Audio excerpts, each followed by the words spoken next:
Bienvenue à Ça se passe ici, la tribune du pasteur Tino Bitilino qui traite l'actualité mondiale. Ça se passe ici, disponible sur YouTube, Twitter, TikTok et à lire sur le blog. Ça se passe ici, numéro 002, consacré à la politique française concernant l'immigration. Le titre: Quand les fruits combattent l'arbre, l'étrange paradoxe de certains leaders de la nation française. Dans le vaste paysage politique français, un phénomène surprenant a émergé ces dernières années. Celui des figures issues de l'immigration qui, tout en revendiquant leur identité française, adoptent une posture véhémente contre l'immigration elle-même. Pour eux, l'immigration devrait normalement s'arrêter. Alors, parmi eux, Éric Zemmour, dont le nom résonne comme un symbole de cette contradiction, et Jean Messia, un autre acteur politique dont la trajectoire et le discours soulèvent autant de questions que de passions. Ces deux personnalités ont en commun d'être nés dans des familles immigrées, l'un d'ailleurs venu carrément d'ailleurs, mais de s'être affirmés comme les porte-drapeaux d'une France pure et authentique, dénonçant sans relâche ce qu'ils appellent l'invasion et la perte de l'identité nationale. Leur discours, souvent marqué par des clichés, des amalgames et une vision manichéenne du monde, a conquis une partie de l'électorat, surtout l'extrême droite, mais a aussi suscité un rejet, une incompréhension profonde.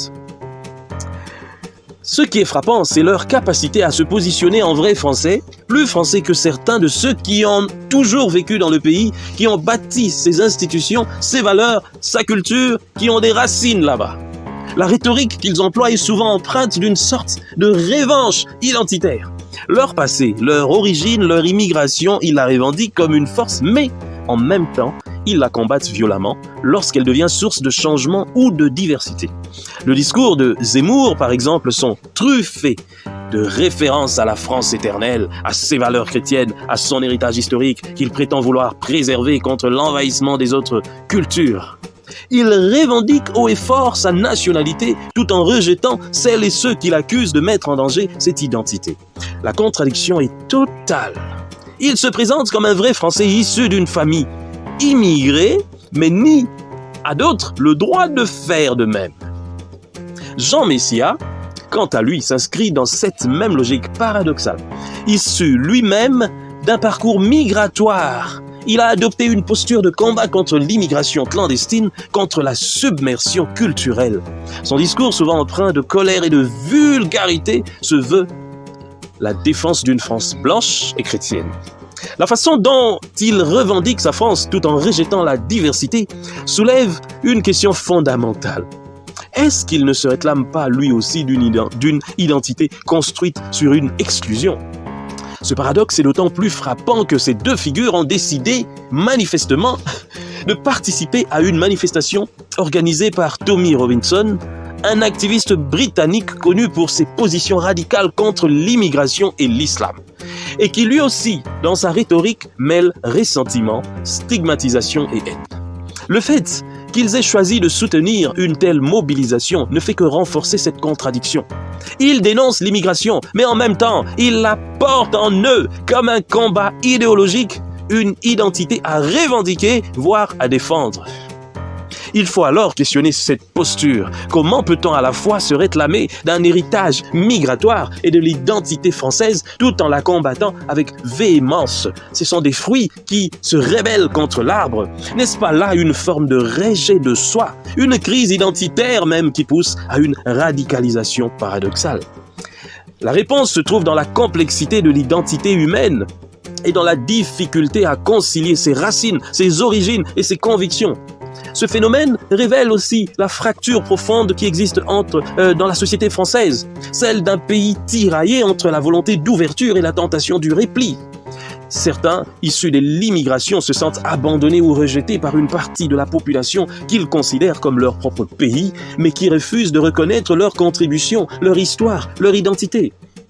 La réaction est alors vive. Ils refusent d'être réduits à des stéréotypes ou à des figures de l'exclusion. Ce rejet de l'autre, cette hypocrisie apparente, alimente un cercle vicieux. Les discours extrémistes, qu'ils soient de droite ou de gauche, jouent Je parle ici des extrêmes, qu'ils soient de l'extrême droite ou de l'extrême gauche, jouent sur cette tension.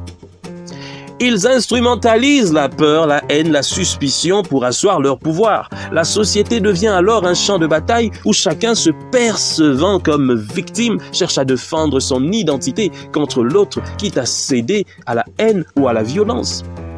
Le paradoxe de ces leaders, c'est qu'ils incarnent cette fracture. Ils revendiquent leur identité française, mais s'en servent aussi comme d'une arme contre la diversité.